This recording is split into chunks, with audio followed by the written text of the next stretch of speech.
doing the typing tutor, it's critical to look at the bottom of the screen where the hands are and make sure you're using the correct fingers to press the keys. So you have a home row where your fingers, where your hands sit. You can see Jacob's holding his hands in the same spot over those center keys, and then you reach up and you reach down for the different keys.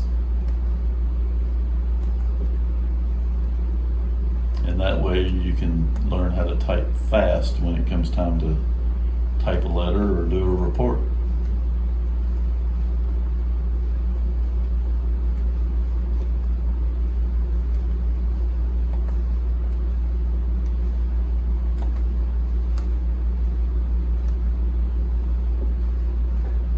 And we do this practicing on typing.com. See typing.com there.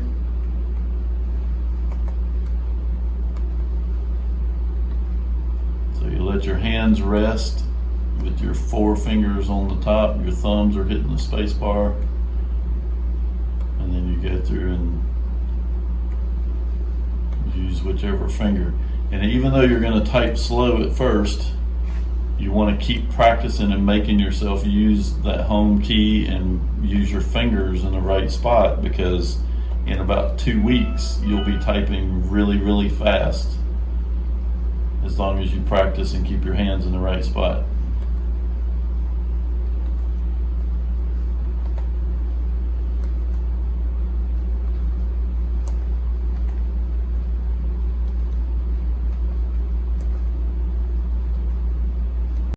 Now that you finished the typing tutor, what are you doing now?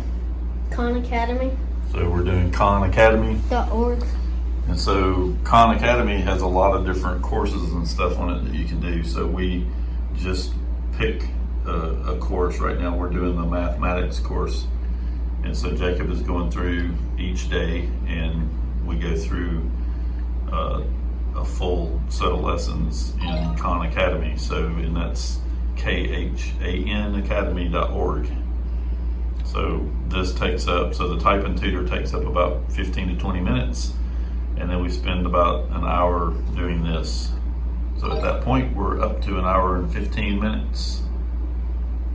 So do you like Khan Academy? You learning anything on Khan Academy? Yeah.